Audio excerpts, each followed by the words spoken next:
Bonsoir à toutes et tous. Donc, comme à mon habitude, je vais attendre un peu que tout le monde se connecte.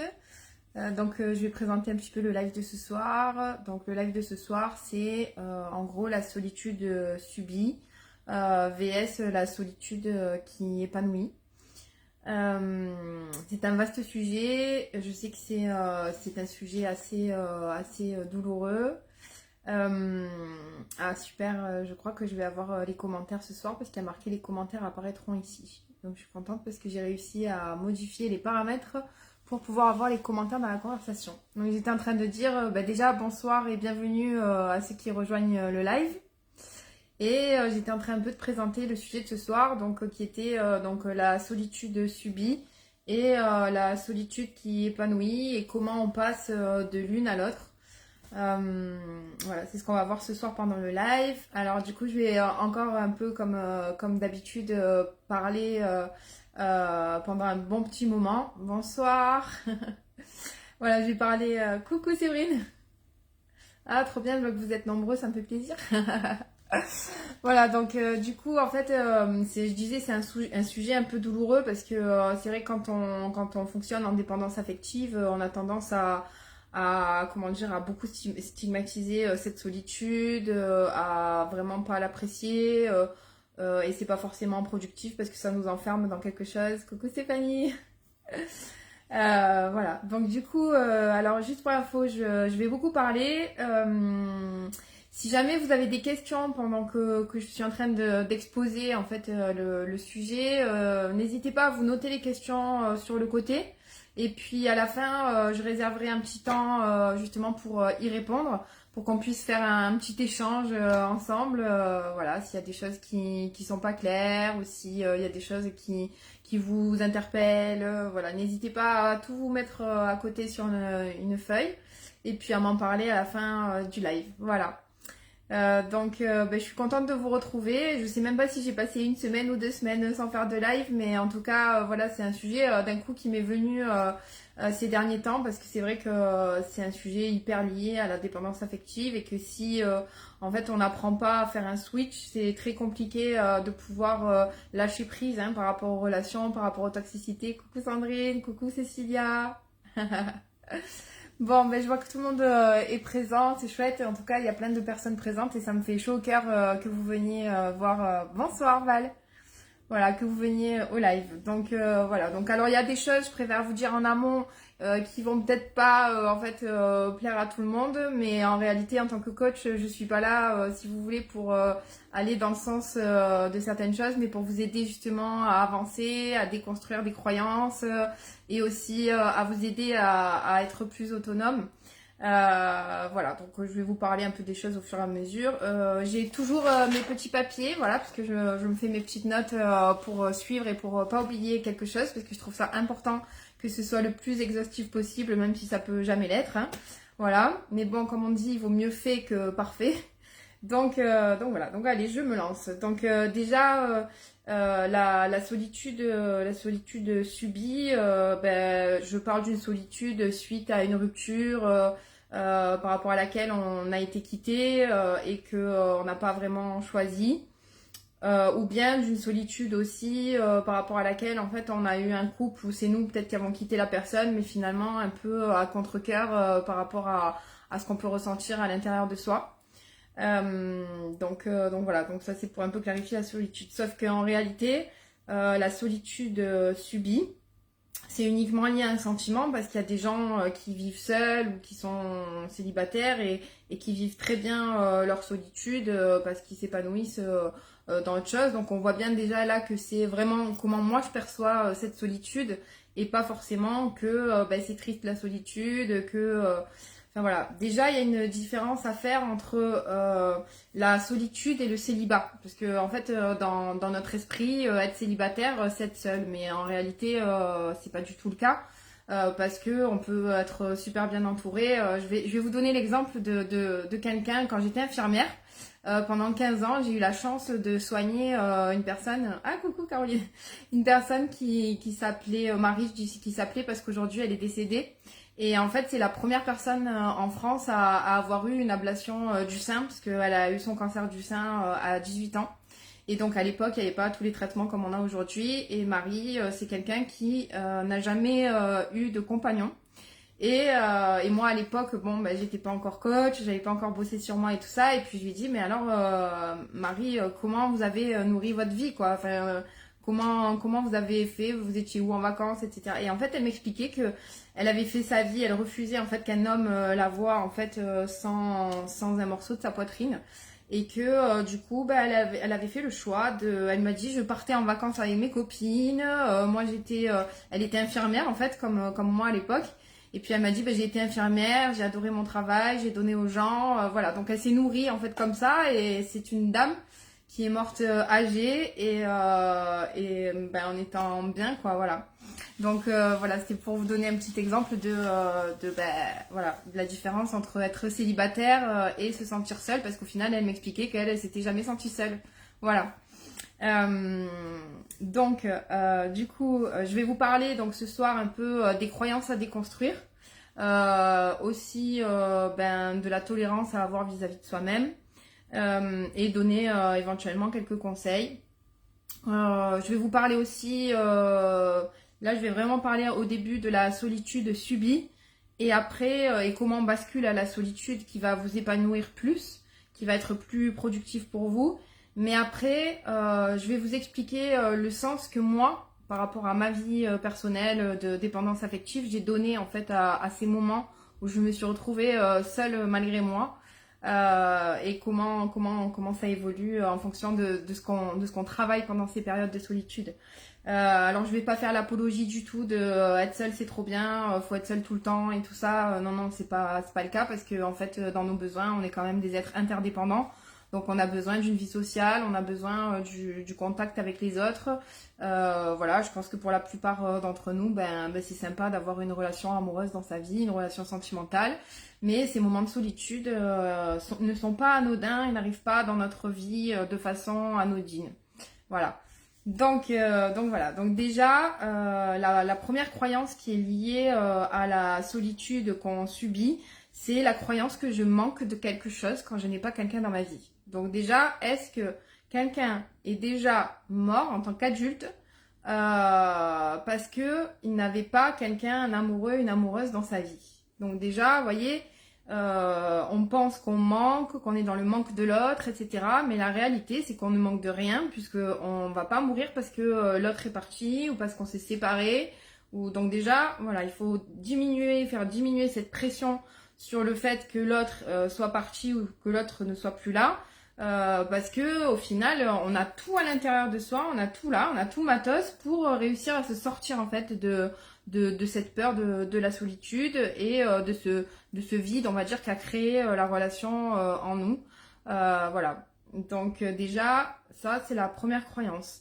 En plus, par rapport à cette croyance-là, il y a l'idée que je manque aujourd'hui, donc je suis en état de manque de l'autre aujourd'hui, mais c'est comme s'il y avait une continuité à demain, quoi. C'est-à-dire, c'est comme si tous les jours, on allait encore manquer de l'autre, encore manquer de l'autre, encore manquer de l'autre. Et là, en fait, on se met dans un mindset, si vous voulez, de manque complet. C'est-à-dire que on ne rationalise pas les choses en se disant que c'est simplement en fait une période de sa vie, mais que ça va pas durer tout le temps. Et donc du coup, ça rajoute au drama et à ce qu'on ressent à l'intérieur de soi par rapport à notre solitude. Ensuite, sentir qu'on subit une solitude, c'est comme si on se positionnait en victime. C'est-à-dire, je subis quelque chose. Et quand on subit quelque chose, j'en parle souvent du triangle de Karpman, mais quand on subit quelque chose, c'est qu'il y a des actions à mettre en place pour ne plus ressentir que je subis cette situation-là, mais que je vis, que je m'affirme, que je nourris mes valeurs. Voilà, donc voilà. Ensuite, il y a aussi les injonctions de la société. Si je ne suis pas en couple, je ne vaux rien, ou si je ne suis pas en couple, j'ai forcément un problème. Alors là, c'est pareil, c'est archi faux, hein, parce que déjà, il y a aussi cette croyance et cette idéalisation du couple, alors qu'être en couple, c'est pas forcément non plus la panacée, que ça pousse finalement ces croyances-là aux personnes à les faire rester dans des couples où ils ne sont pas heureux. plutôt que d'assumer un temps de solitude pour pouvoir reconstruire autre chose derrière de plus sain et de plus productif pour soi, pardon. Voilà. Ensuite, il y a aussi la croyance que à deux c'est mieux.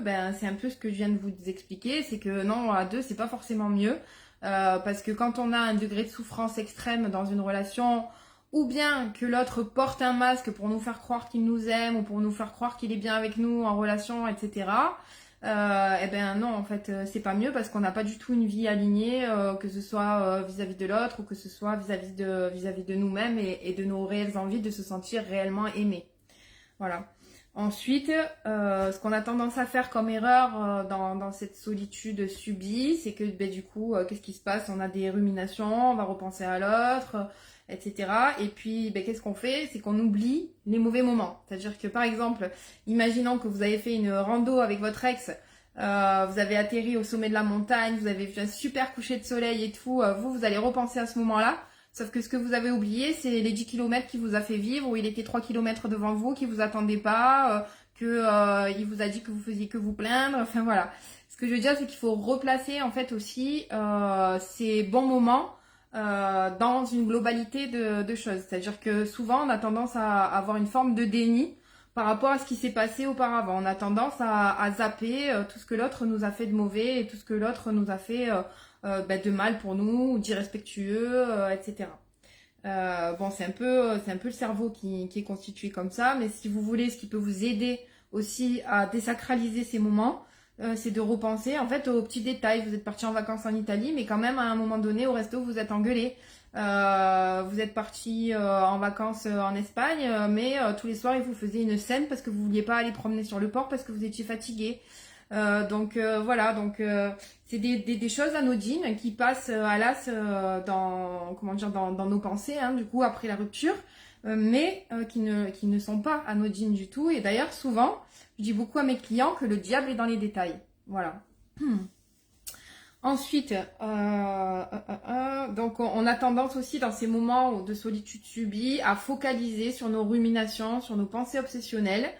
En fait là vraiment le truc c'est de pas se dire il faut que j'arrête de ruminer, il faut que j'arrête de penser, parce qu'en fait au plus vous allez vous dire ça, au plus ça va accentuer les choses par rapport à votre rumination. Par contre, ce que vous pouvez faire, c'est un switch, c'est-à-dire je bascule dans une autre activité où je m'autorise à y penser un temps, mais après je passe à autre chose, je passe à l'action pour moi, je vais mettre quelque chose là pour moi, soit je vais appeler une copine, je vais sortir faire un footing, voilà, si c'est le soir, vous faire des rituels du soir, trouver des choses agréables à faire, peut-être lire un bouquin, enfin voilà. Ensuite, après, il y a un truc super important à accepter, c'est le temps du deuil de la relation. C'est-à-dire que quand on a mal, qu'on souffre, on a tendance à vouloir aller vite, se dire allez, je vais aller mieux, je veux aller mieux, et à se désespérer parce qu'on va pas mieux.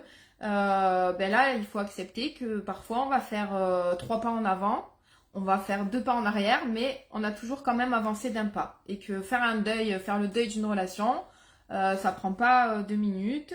Et surtout, d'autant plus, en plus, si on a des blessures de base, d'abandon et de rejet, mais bon, surtout des blessures d'abandon, et au plus on a vécu l'abandon enfant, ou on a ressenti de l'abandon enfant, au plus ça va être difficile de faire un deuil. Donc déjà d'accepter ça, d'être un peu tolérant avec soi, c'est-à-dire d'être au plus proche de soi-même en se disant ok, ça va pas trop, mais je sais que ça fait partie, encore une fois, d'une période de ma vie. Ensuite, alors il y a aussi une croyance, c'est il n'y a que l'autre qui puisse m'apporter ça. Donc là, déjà, la première question à se poser quand on se dit ça, c'est est-ce que ça m'aide? Est-ce que ça m'aide de penser qu'il n'y a que l'autre qui puisse m'apporter ça? Est-ce que vraiment c'est quelque chose de productif pour moi de me dire il n'y a que lui qui a pu m'apporter ça, ou quel qui peut m'apporter ça? Bon, déjà, hein, on comprend bien que non. Et puis surtout qu'en plus c'est archi faux, parce que pour vous rentrer dans les détails, Si vous voulez, notre mode de fonctionnement, c'est qu'on a des valeurs et on fonctionne en fonction de nos valeurs. Et nos valeurs, c'est quoi? Ce sont nos principes de vie, la façon dont on fonctionne. Mais en fait, le couple est une stratégie comportementale pour nourrir nos valeurs parmi d'autres stratégies comportementales. Donc, ce qui veut dire que, en fait, on se focalise vraiment que sur l'autre, on fait une fixette sur l'autre. Sauf que ce que l'autre nous a apporté, on peut très bien le retrouver d'une autre façon, soit dans un autre couple, soit d'autres façons, parce qu'on va se l'apporter soi-même. Voilà, aussi. Ensuite, il y a un truc à comprendre par rapport à une rupture. Peu importe dans quel sens elle s'est produite, c'est-à-dire si c'est vous qui avez rompu ou si c'est l'autre qui a rompu, c'est que en tout cas la personne n'est plus là. Vous n'êtes plus avec elle, elle n'est plus avec vous. Donc si la personne n'est plus là, c'est que ça marchait pas. Voilà, déjà d'être clair avec ça. Sortir des ruminations où on se dit et si j'avais fait ci, et si j'avais fait ça, ah oui mais il manquait juste ça pour qu'il puisse un peu changer et qu'il puisse... Non, si ça n'a pas eu lieu, c'est que la personne en fait elle était pas en capacité de pouvoir changer ça ou vous à l'inverse. Donc accepter que si la relation a une fin, c'est qu'il y a des raisons. Voilà, et prendre en considération ces raisons. On en revient aussi à repenser aussi aux mauvais moments qu'on a passés dans la relation. On en revient à penser aux mécanismes qui se produisaient et qui n'étaient pas bons pour cette histoire-là. Et donc, ce n'est pas anodin que cette rupture ait eu lieu. Ensuite, cette période de solitude, de célibat, quand on vient de se séparer, c'est l'occasion d'apprendre à nourrir vos propres besoins par vous-même, d'élargir en fait vos stratégies comportementales, d'élargir vos champs d'action pour nourrir en fait vos valeurs, votre être, pour nourrir vos besoins, sans que ça passe à travers une relation. Donc c'est en fait la période idéale pour devenir autonome des relations. Alors pas à 100%, parce que comme je vous ai expliqué tout à l'heure, bien sûr qu'on a besoin d'être en relation avec les autres, mais en tout cas c'est l'occasion de vous confronter à vous-même, de vous confronter à vos failles pour pouvoir les dépasser et apprendre à les apprivoiser et apprendre à agir différemment par rapport à vos blessures. Ensuite, comme je disais tout à l'heure, c'est accepter que c'est transitoire et arrêter de faire un drama en se disant qu'on va passer toute notre vie seule et que notre vie est foutue en fait. Voilà, déjà... en se disant tout le temps ah ouais mais je suis tout seul en étant... Alors c'est vrai que des moments on a besoin un peu de réconfort, on a besoin voilà, mais dans ces cas-là vous pouvez appeler des amis, vous pouvez sortir, vous pouvez interrompre le moment qui est désagréable avec autre chose, et puis s'il n'y a pas autre chose, en fait on est adulte et responsable, on n'est plus des enfants, donc on va pas disparaître de la surface de la terre parce qu'il y a personne en fait à ce moment-là pour combler notre besoin, peut-être de parler, peut-être de tendresse et tout ça. On va pas en mourir, c'est pas mortel. Voilà. Ensuite, après il y a aussi un truc, c'est je reviens encore sur un peu ce que j'ai dit tout à l'heure, c'est-à-dire arrêter de culpabiliser parce que le deuil je le fais pas vite. Voilà, parce que au plus je vais me dire vite, il faut que je fasse mon deuil, au moins je vais apprécier, je vais apprendre à gérer justement cette solitude, à apprendre à l'apprivoiser et à apprendre à m'épanouir pendant ce moment de solitude. Donc, à des moments, je vais avoir envie de pleurer, à des moments, je vais avoir envie de m'enfermer, à des moments, je veux voir personne, je veux parler à personne, c'est pas grave en fait. Voilà, apprenez à écouter ces besoins-là aussi. Il n'y a pas de drame, comme je vous ai dit encore une fois, je le répète. Vous n'allez pas mourir parce que vous allez rester un week-end enfermé à la maison, peut-être à pleurer ou peut-être... il n'y a rien de vital là-dedans. Ensuite, alors mon conseil c'est éviter de s'isoler. Parce qu'en fait, au plus vous allez vous isoler, au plus vous allez ruminer et être face à vos pensées qui tournent en boucle, à votre état émotionnel donc de tristesse. Parce que en fait, l'émotion de tristesse, elle est liée à de la perte. Et si vous voulez, pour compenser cette tristesse-là, pour sortir de la tristesse, c'est derrière, en fait, ça parle d'un besoin de réconfort. Voilà. Donc du coup, au plus vous allez être réconforté, alors que ce soit par vos amis, mais même par vous-même, en vous faisant des petits moments pour vous, en faisant comme si c'était quelqu'un qui s'occupait de vous, par exemple un amoureux qui s'occupait de vous, mais sauf que vous le faites pour vous-même. C'est-à-dire, faites-vous un petit dîner aux chandelles, vous allez vous faire un petit tour au spa, vous allez vous faire une petite balade dans un endroit que vous aimez, vous faire un pique-nique au bord de la plage. Tout ça, rien ne vous empêche en fait de le faire seul. Ensuite, il y a un truc à accepter aussi, c'est accepter que l'autre, donc votre ex, voit les choses autrement, ne voit pas les choses de la même façon que vous, et que en fait, il a fait ce qu'il a pu. C'est-à-dire que on fait toujours ce qu'on peut au degré de là où on en est. Et là, je parle même pour les personnes qui ont eu des histoires avec des PN, et un PN, ça restera un PN. Donc, s'il est dans sa folie et dans sa maladie, en fait, vous pourrez jamais rien changer. Mais c'est pareil, en fait, pour n'importe qui. Si une personne, elle n'a pas envie de se remettre en question, si elle n'a pas envie de changer quelque chose, en fait, elle pourra pas le faire. C'est parce que son degré de conscience, elle en est là. Donc, s'il y avait trop de souffrance, ça va vous amener à la rupture. Ensuite, voilà. Alors oui, il y a un truc aussi, c'est d'être dans le déni, de se dire c'était merveilleux, c'était une histoire merveilleuse, c'était super. Sauf que en fait, quand c'est merveilleux, je connais pas grand monde, si vous voulez, qui s'en va ou qui quitte quelqu'un quand c'était merveilleux. Donc, il y a plusieurs options à ça. C'est soit que la personne, elle ne vous a pas dit la vérité sur vraiment ce qu'elle ressentait. Et c'est vrai qu'il y a des personnes, et ça faut l'accepter, qui sont pas en capacité de pouvoir être honnête, être sincère et vous dire vraiment le fond de ce qu'elles pensent et de ce qu'elles ressentent. Par exemple, les personnes qui ont un attachement fuyant vont avoir tendance souvent à fuir le problème pour pas être confrontées. Il y a des profils différents de personnalité, mais qui font que la personne, en fait, elle va ça, ou alors on a instauré dans la relation aussi une forme de contrôle sur l'autre. L'autre sait qu'on va pas accepter ce qu'il va nous dire et on va pas le valider, on va pas le légitimer dans ce qu'il est en train de nous dire. Donc plutôt que de se fatiguer à nous expliquer, il va aussi partir en disant tout va très bien chez toi, c'est moi qui vais pas bien. Voilà, ça arrive aussi par exemple. Donc voilà, sortir de l'idée que cette histoire et cette relation a été merveilleuse, parce que quand c'est merveilleux, on se quitte pas, on se sépare pas. Et puis aussi, c'est un peu idéaliser le truc aussi de se dire c'est merveilleux, parce que dans un couple, il y a aussi des hauts, des bas. Et c'est vrai qu'il y a des moments qui peuvent être géniaux. On va dire, on va se sentir bien à 70-80% dans une relation. Mais bon, voilà, c'est pas tout le temps non plus merveilleux.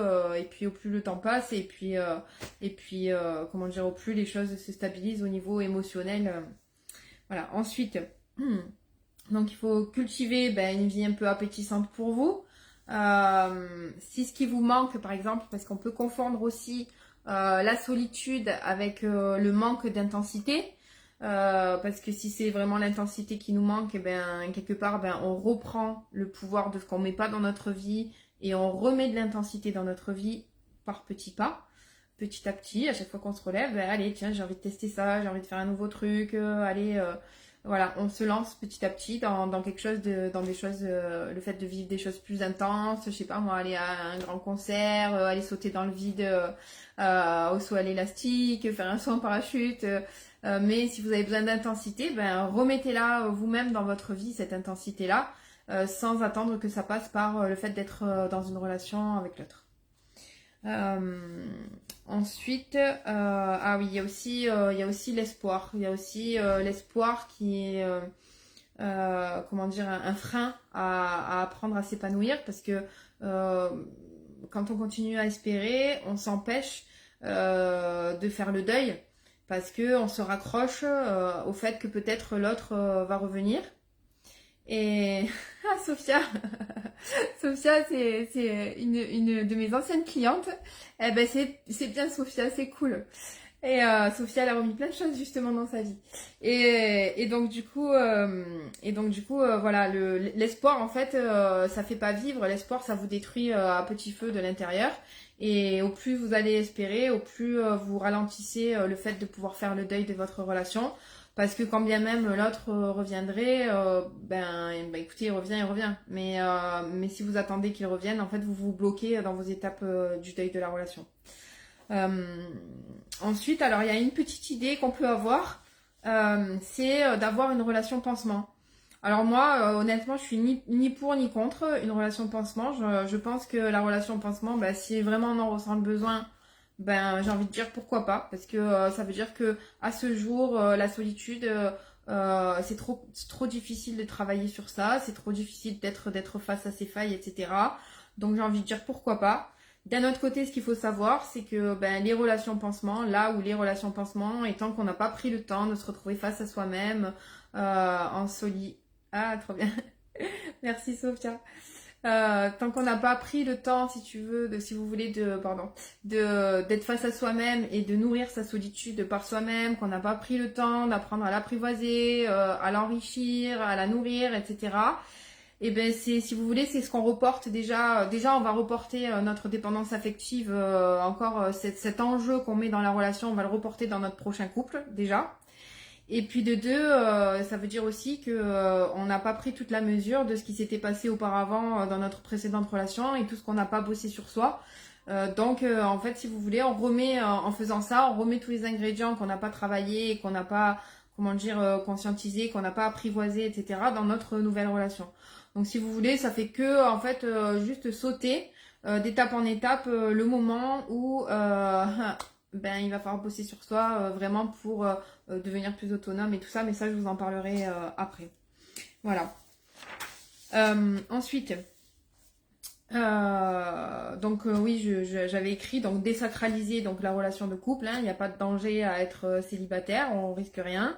Après, il y a aussi le fait de replacer ce qu'on vit comme un échec, de pas s'arrêter au moment où on en est à ce moment-là, où on se sent pas bien parce que l'autre vient de nous quitter ou qu'on vient de se séparer, tout ça, mais de voir ça comme l'ensemble, un moment qui fait partie de l'ensemble de notre vie, c'est-à-dire que il y a eu le cheminement jusque-là, jusqu'à ce moment difficile et douloureux, mais il y a une continuité derrière.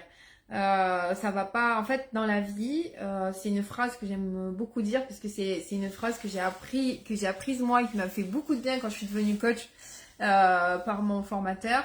La vie, c'est le mouvement. C'est-à-dire qu'il n'y a jamais rien de permanent. Dans la vie, il n'y a rien de permanent. Si vous observez tout autour de vous, que ce soit même les plantes, que ce soit tout en fait, hein, dans la vie, il n'y a rien de permanent. La seule chose qui est comment dire, permanente, c'est le changement. Voilà. Euh, donc, ensuite, alors, ce qui est hyper important, c'est pendant cette période-là de diminuer nos attentes par rapport au couple. C'est-à-dire qu'on idéalise le fait d'être en couple et donc ça crée un écart, ça accentue l'écart entre ce que j'idéalise et l'idéal de ce que je voudrais et la réalité de ce que je vis. Et en fait, ça, l'écart entre l'idéal de ce que je voudrais et la réalité de ce que je vis, c'est la souffrance. Donc, au plus vous allez idéaliser le fait d'être en couple, au plus vous allez accentuer votre souffrance. Donc, faire redescendre un peu de quelques niveaux la vie de couple dans sa vie en se disant, bon, ben ok, en attendant, je vais me nourrir, je vais m'occuper de moi, je vais incarner mes valeurs, je vais me développer personnellement. Donc c'est vrai que souvent c'est le moment aussi parfois où on fait un accompagnement, on se fait accompagner par un psychologue, par d'autres types de thérapies ou de thérapeutes, on va faire un coaching, voilà, c'est le moment en fait où vraiment on va se poser des questions sur soi et pour avancer, voilà. Ensuite, il y a aussi une croyance que dans notre tête, souvent, quand on vit mal la solitude, c'est que pour nous, bonheur égale situation en couple, situation sentimentale en couple. Sauf que si on attribue vraiment notre bonheur qu'à être en couple et qu'à une relation de couple, et ben le problème c'est qu'on se rend malheureux et puis surtout on se rend d'autant plus dépendant du fait d'être en couple et d'autant plus dépendant des relations qui vont arriver à nouveau dans notre vie. Voilà, en fait on sera un peu prisonnier quoi. Ensuite, donc dans ces moments-là de solitude, au lieu de voir les moments de solitude comme quelque chose que je subis, je vais voir ces moments de solitude comme des moments où je peux apprécier le calme, comme les moments où je peux réfléchir aussi à moi, à mes projets, à ce que j'ai envie de faire. Voilà, je pense que c'est se reposer aussi parce que Quand on est en relation, on peut passer aussi beaucoup de périodes un peu épuisantes où on va se disputer, être en conflit. Voilà. Ensuite, être célibataire, ça nous définit pas hein, non plus en tant que personne. C'est-à-dire que c'est pas parce que je suis célibataire que en fait c'est le seul truc qu'on voit chez moi. Au contraire, ce qui va être cool, ça va être de pouvoir faire émaner de vous toutes vos valeurs et tout ce que vous avez envie de mettre en place dans votre vie de nouveau. Ensuite, oui aussi il y a une phrase, je pense qu'elle est super importante celle-là, c'est que devenir plus autonome en fait c'est s'offrir plus de choix. Alors ça, de se confronter à sa solitude et d'apprendre à l'apprécier, d'apprendre à l'apprivoiser, c'est pouvoir prendre plus de temps pour choisir par exemple mon prochain partenaire. C'est se dire bon ben c'est pas grave, je suis pas pressée de rentrer dans une nouvelle relation parce que ben, je suis bien avec moi-même. Voilà. Ensuite, ça permet cette solitude de trouver aussi un équilibre dans toutes les sphères de ma vie. De me dire ben voilà ben j'étais en relation, j'étais beaucoup quasiment tout le temps avec l'autre. C'est vrai que j'ai zappé complètement de nourrir mes besoins, j'ai zappé complètement de mettre en place des choses pour moi, j'ai zappé peut-être ma vie sociale, peut-être que j'ai zappé ma vie pro. Voilà, donc ça c'est le moment en fait de faire ce bilan là un peu de où j'en suis, qu'est-ce que je mets en place de nouveau pour moi. Ensuite, oui, ce que je voulais vous dire aussi, c'est que quand on a beaucoup d'attentes, eh ben, en retour, on va forcément avoir beaucoup de déceptions. Pourquoi? Parce que ben, personne n'est parfait. Donc, si vous avez beaucoup d'attentes par rapport au couple, si vous rencontrez quelqu'un demain, ben, en fait, vous allez avoir tellement d'attentes que même si vous allez rencontrer peut-être quelqu'un qui pourrait vous correspondre, ben, vous allez en fait faire comme de l'autosabotage de la relation en espérant beaucoup de cette relation parce que vous aurez été tellement en manque et vous ne saurez pas encore gérer ce manque-là, que du coup vous allez mettre en fait toute la pression sur les épaules de la personne qui rentre dans votre vie. Et donc là c'est le meilleur moyen pour retomber dans des relations de dépendance affective. Ensuite, il faut aussi accepter que la vie, ben, c'est pas tout le temps l'intensité. Accepter que ben ouais, des fois la vie elle est pas passionnante, que y a des moments un peu de down où on est moins comment dire, on se sent peut-être moins bien, moins dans l'intensité, moins épanoui. Mais bon, c'est toujours pareil, on n'en meurt pas, hein, le fait qu'il y ait des moments un peu plus de calme plat ou des moments de solitude et des week-ends où on va rester tout seul. Voilà, c'est juste qu'il faut se remettre à nourrir tout ça comme on en a envie, sans pour autant être dans l'excès opposé, c'est-à-dire dans l'hyperexcitation où je vais faire 10 000 trucs, je vais combler tout mon vide, je vais sans arrêt être avec quelqu'un, etc. Parce que là, c'est pareil, hein, on réapprend pas à réapprivoiser sa solitude. Ça fait qu'on se retrouve, on n'a pas de moment où on se retrouve face à soi-même pour comment dire, apprendre à se nourrir par soi-même.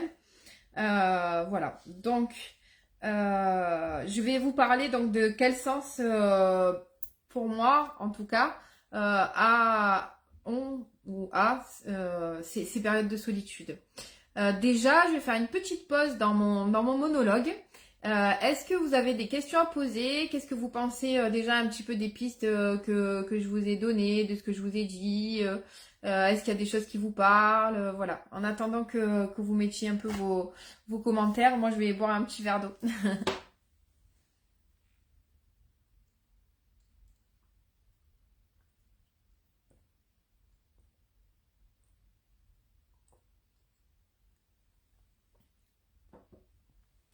Alors, je sais pas si c'est ça ou pas, mais attendez, je regarde juste une chose.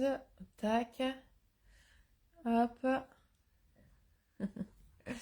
Non, mais écoutez, apparemment, il n'y a pas plus de commentaires que ça. Donc, je vais continuer le live à vous parler. Alors, j'ai rigolé parce que j'ai une de mes clientes qui m'a envoyé pendant que j'étais en live un message. Je crois qu'elle est à Saint-Martin. Et en me disant qu'elle resterait bien là-bas. Voilà, c'est pour ça que je rigole parce que justement, ben, en fait, mes clients, ils apprennent à se nourrir et ils apprennent à faire des choses pour eux, à mettre en place des choses pour eux. Et donc là, ben, elle est à l'autre bout du monde. Je l'envie beaucoup. Donc, par rapport au sens de cette solitude. Alors déjà, quand on vit une rupture, c'est que cette rupture-là, elle doit toujours avoir un sens pour nous. Euh, Elle doit toujours avoir un sens pour nous. C'est que on n'a pas rompu pour rien. Donc, donc faire comme si cette rupture n'aurait pas dû exister ou n'existait pas, c'est comme si je me privais du cadeau qu'il y avait à comprendre de cette rupture-là. Et donc en général, c'est là que souvent, moi en tout cas, mon accompagnement intervient. C'est-à-dire que, enfin, quand des personnes sont célibataires et seules, c'est que s'il y a eu rupture, c'est qu'il y avait des choses qui dysfonctionnaient. Donc là, on va rentrer un peu plus dans les détails. Ça va être soit j'étais trop dépendant ou dépendante de la relation et je nourrissais absolument pas mes besoins dans ma relation. Je me suis complètement oubliée, complètement mise de côté et du coup, je faisais porter la pression de ça sur mon couple.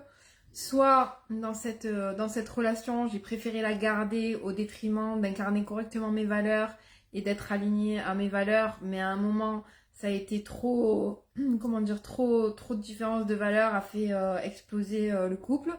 Et donc là, ça veut dire que j'ai un travail d'alignement à faire si je subis une rupture parce que c'est l'autre qui a décidé avec mes valeurs et toutes les limites certainement que j'ai pas posées. Peut-être la façon aussi que j'ai eu de communiquer à l'autre. Est-ce que j'ai été vraiment, vraiment à l'écoute dans ce couple-là de mes émotions, de mes ressentis? Ou est-ce que des fois j'avais des frustrations, j'avais des choses qui m'ont mise en colère et que j'ai laissé passer de côté? Voilà. En fait, c'est le moment. Pour moi, le sens d'une rupture, c'est qu'il y a quelque chose par rapport à moi que j'ai pas compris. Ou que je dois mettre en place, ou que je dois remettre en place. Mais la solitude, elle est pas anodine. C'est forcément qu'il y a quelque chose à travailler. Soit j'étais dans un couple avec une personne qui correspondait pas, qui me correspondait pas par rapport à mes valeurs, par rapport à même mes blessures, mon mode de fonctionnement. Soit je me suis voilé la face. Et donc ça veut dire que émotionnellement, je suis détachée en fait de mon état émotionnel parce que quand on se voile la face, ça veut dire que quelque part il y a plein de choses qui se sont passées. Enfin, quand on en arrive à une rupture, je parle, c'est qu'il y a plein de choses qui se sont passées où j'ai dû certainement avoir des émotions, mais que je suis passée complètement à côté et j'ai pas agi en fonction, ou en tout cas dans le couple, j'ai pas trouvé de solution ou de compromis avec l'autre pour pouvoir outrepasser ces épreuves. Il y a la posture peut-être que j'ai prise dans la relation. Est-ce que le fait que je sois dans le déni, j'ai cherché à sauver ma relation alors qu'en vérité il y avait peut-être rien à sauver? Est-ce que j'étais trop dans le sacrifice de moi? Est-ce que à l'inverse, peut-être si c'est l'autre qui nous a quittés, est-ce qu'à l'inverse j'ai été trop en mode bourreau, c'est-à-dire en mode contrôlant? Mais derrière ça veut dire aussi qu'il y a des failles, des peurs d'abandon qui nous ont rendus contrôlants ou contrôlantes vis-à-vis de l'autre. Donc en fait pour moi le sens de cette solitude c'est de faire vraiment un travail sur soi. Alors, pour passer de la solitude subie à la solitude qui épanouit, pour moi, il y a toute la première partie que je vous expliquais déjà à conscientiser, défocaliser de ce sentiment de subir, sortir un peu de cette idée que l'autre n'est plus là, je n'existe plus. Mais petit à petit, pas à pas, remettre des choses pour me nourrir dans mon quotidien. Mais il y a aussi, si vous ressentez le besoin, parce que, c'est vrai que quand il y a une rupture, c'est qu'on est passé à côté d'un truc par rapport à nous. Et quand c'est trop douloureux, que la rupture, elle est violente pour nous et qu'elle est hyper douloureuse, c'est que franchement, il y a vraiment des trucs à travailler sur soi. Et là, quand je dis des trucs à travailler sur soi, c'est avec un thérapeute. Pourquoi ? Parce que vous allez peut-être bouquiner, enfin moi j'en ai vu plein, des gens qui m'ont dit j'ai pris des formations en ligne, j'ai pris des bouquins, j'ai pris des podcasts, mais même le live de ce soir par exemple, ça suffit pas. Ça suffit pas parce que quand on en arrive à des souffrances pareilles suite à des ruptures, c'est que vraiment on a un problème de dépendance, qu'on a mis un enjeu trop grand sur ce couple et du coup, en fait, il y a justement un travail un peu de déconstruction de ça, d'épanouissement de soi, de prise de confiance en soi, de s'aligner avec ses valeurs. Donc ça veut dire une histoire d'estime de soi pour pouvoir se sentir prêt à un moment donné à reconstruire un couple mais de façon saine, en conscience et plus en dépendance justement. C'est-à-dire la dépendance, c'est tous nos schémas inconscients. Donc ça doit plus être, le prochain couple doit plus être choisi en fonction de tout mon inconscient. Mais, alors, évidemment, on maîtrise pas tout l'inconscient, faut pas se leurrer. Mais avec plus de conscience en tout cas, de ce que je peux rejouer, plus de conscience de comment je peux me comporter différemment, comment quand je vais avoir des colères, je vais les gérer mieux dans un couple. Parce que en fait, au plus vous allez apprendre sur vous, apprendre sur la communication, apprendre sur vos émotions, etc., au plus, comment dire, ce sera moins, non, on va dire, au moins ce sera angoissant d'entrer dans un nouveau couple. Parce qu'en fait, qu'est-ce qui fait qu'on a peur d'entrer dans un nouveau couple?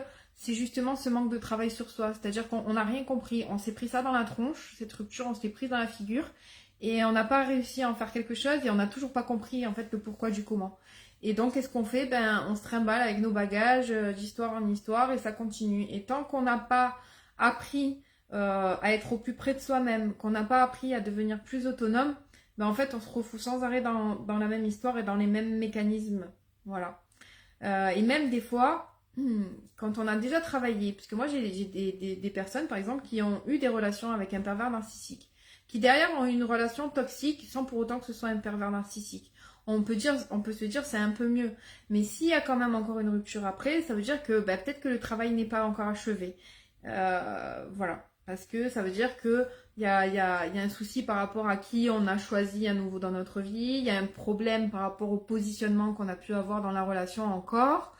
Si par exemple on s'est senti encore subir des choses dans la relation et tout ça, ça veut dire qu'on n'est pas encore aligné, qu'on n'a pas encore assez posé nos limites, on se connaît pas encore assez par rapport à nos valeurs et qu'on a choisi encore quelque chose, une relation qui va nous faire encore rejouer notre schéma. Alors peut-être parfois en moins pire, mais encore pas assez pour que ben, ce soit une histoire qui se construise. Voilà.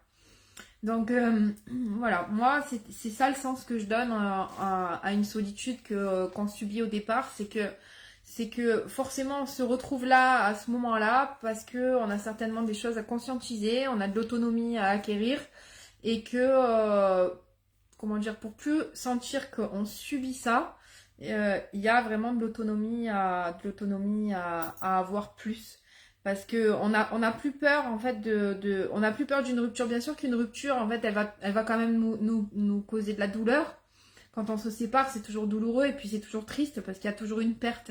Comme j'expliquais tout à l'heure, la perte, hein, c'est un besoin de réconfort. La tristesse, c'est toujours lié à une perte, à la perte de quelque chose ou de quelqu'un. Maintenant, ça doit pas, une rupture ne doit pas me mener à un état de souffrance permanent ou quasi permanent qui dure sur des mois et des mois, on va dire quand c'est, on va dire allez, 1 an, 2 ans. Ça, ce sont des deuils quand même qui sont complexes quand ça dure plus d'1 an, 2 ans. Et après, il y a aussi pas qu'une histoire de temps, hein, il y a une histoire comment dire, d'intensité de la souffrance.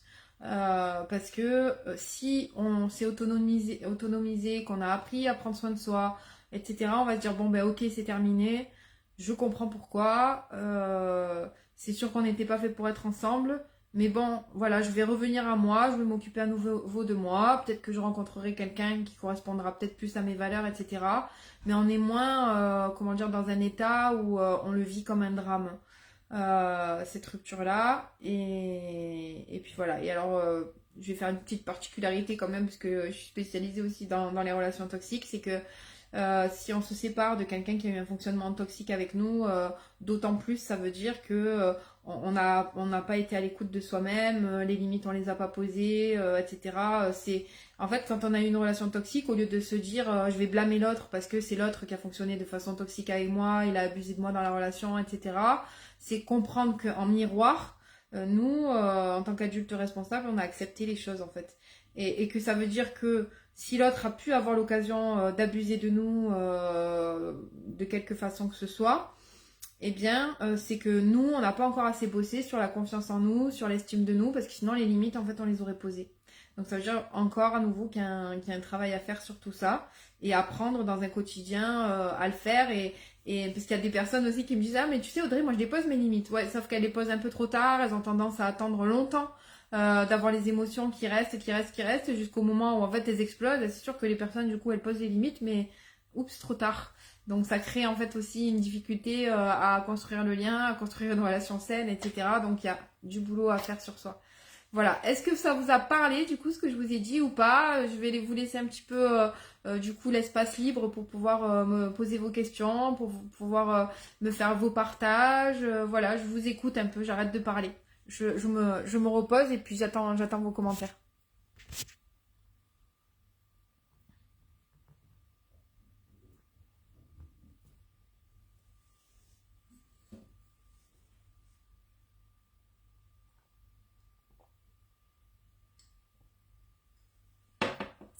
Alors il y a Val qui me dit, je suppose que ça doit être Valérie, qui me dit complètement.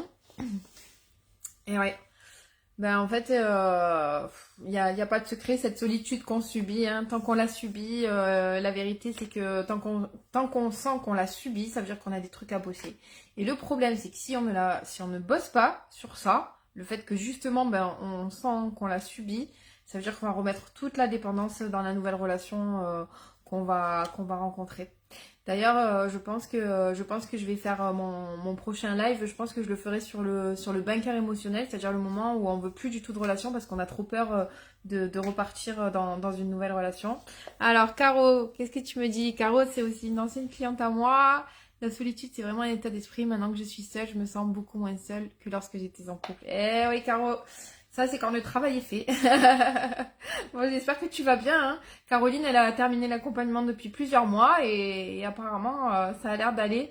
Ça me fait trop plaisir de voir mes anciens clients. Val qui dit, très intéressant, tes explications sont très claires. Ah bah écoute, c'est génial. Ben, je crois quand je fais mes coachings, de toute façon, moi j'aime bien le très très logique, le pourquoi du comment, de façon à ce qu'on puisse en fait s'autoriser à penser sous un autre angle, à faire basculer nos croyances et à s'autoriser à agir autrement. Parce que le problème, c'est que si... Et puis c'est vrai que... Merci Caro. Ah oui. Ah oui, tu vas bien. Bon, ben c'est cool. Exactement cela. Voilà.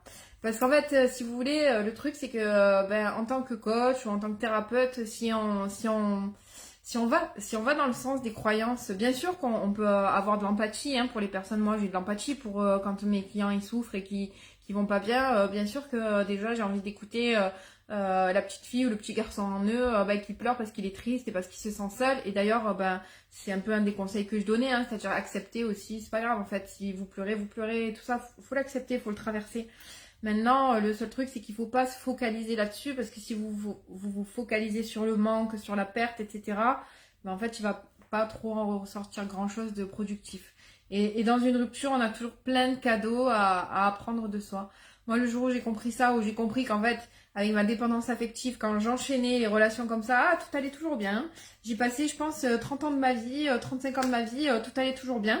Jusqu'au jour où j'ai compris que ça allait pas si bien que ça, parce que en fait, je compensais sans arrêt cette solitude avec de nouvelles relations. Donc finalement, moi, j'avais que des relations de pansement comme ça tout le temps. Et jusqu'au moment où, bah non, en fait, je suis tombée sur un vrai PN et que j'ai dû tout transformer. Et là, ça a changé toute ma vie parce que du coup, j'ai appris à vivre bien avec moi-même, à me sentir à avoir une vie équilibrée et puis aussi à le transmettre aux autres. Donc c'est chouette. Et Stéphanie aussi. Alors Stéphanie, elle bosse avec moi. Merci pour tout ce que tu partages et ce que je découvre grâce à ton accompagnement. Tellement hâte de mettre en place les actions. Ah ouais, Stéphanie. Ouais, ça me fait plaisir. Ben, c'est gentil. Merci pour ton retour, Steph. Magali. Oui, oui, oui. Tu pourras le revoir, Magali, en replay. Il n'y a pas de souci. Oui, il n'y a pas de problème. Non, mais je fais exprès de les mettre en replay parce que parfois, il y a même des personnes qui sont intéressées par les lives, qui ont envie de les revoir et du coup, j'essaie de les mettre en replay. Enfin, c'est pas j'essaie, c'est que systématiquement, sauf si je me trompe de bouton, je les mets en replay pour que vous puissiez les revoir sans problème. C'est avec grand plaisir. Au contraire, moi, vous savez, au plus je peux donner aux autres, au plus je peux apporter, au plus je suis contente. Enfin, mes clients, vous le savez déjà. Donc voilà. Bon, écoutez, je vois qu'il n'y a pas trop de questions, que c'est clair. Je voudrais savoir si ce live-là, en fait, ça vous a un peu aidé pour ceux qui sont tout seuls et qui, par exemple, qui sont pas mes clients ou qui sont pas suivis par moi. Est-ce que ça vous a apporté quelque chose d'entendre, en fait, toutes ces croyances, ces contre-croyances Ah, super, merci Agnès. Les replays, ils se trouvent où? Eh ben, en fait, dès que je vais arrêter le live, je vais mettre enregistré.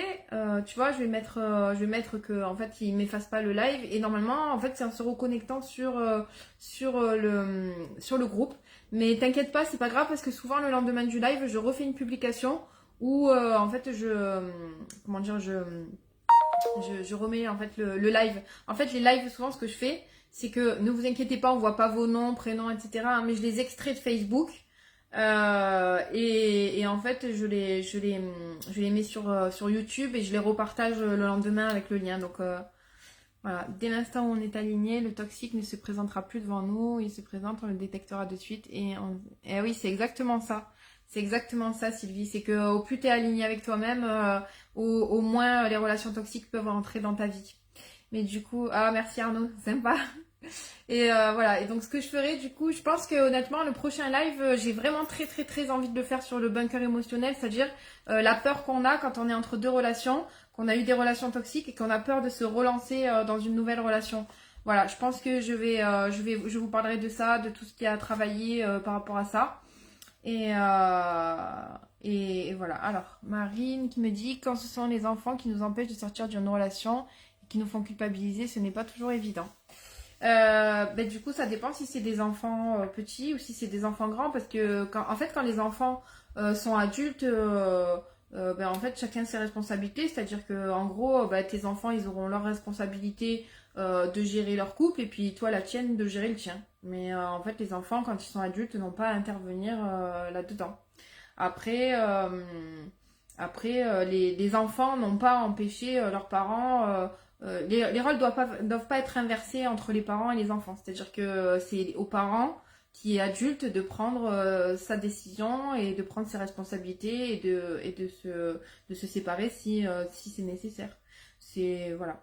Mais c'est sûr que c'est pas facile. Mais c'est parce que tu vois Marine, ça veut dire que derrière, en fait, il y a un travail à faire aussi sur je m'aligne avec moi-même en fait. Et mon propre repère, ce sont pas mes enfants, c'est moi. Moi avant tout. Parce qu'une fois que tu donnes le là à tes enfants et que tu es bien stable, bien droite dans ta vie et tout ça, ben, tes enfants vont suivre forcément le mouvement si c'est des enfants qui sont par exemple mineurs, tu vois. Après, les enfants majeurs, j'ai envie de te dire, ben, les enfants majeurs, ils font leur vie et toi, tu as la tienne. Mais à ce moment-là, tu n'as plus un rapport de parent-enfant, tu as un rapport d'adulte à adulte. Donc, c'est-à-dire que personne en tant qu'adulte n'a à te dire ce que tu dois faire ou pas par rapport à ta relation. Voilà. Et ça, ben, c'est un travail à faire, c'est faire switcher certaines choses pour pouvoir t'autoriser moi c'est ce genre de choses là par exemple que je travaille avec mes clients, c'est percevoir la situation sous un autre angle pour m'autoriser à justement ben, remettre des limites par exemple à ce que peuvent me dire mes enfants. Voilà, puis mettre des limites à ce que peuvent me dire mes enfants, c'est pas mettre des limites à mes enfants, c'est juste à certains comportements. Je pose une limite par rapport à un comportement. Je pose pas une limite par rapport à votre présence dans ma vie, mais je pose une limite simplement par rapport à ce que vous pouvez me dire ou me demander. Voilà. Bon, bah, j'espère que j'ai répondu à la question. Enfin, je sais pas s'il y avait une question, d'ailleurs, il n'y en avait pas, mais ça m'a parlé en fait ce que tu as écrit.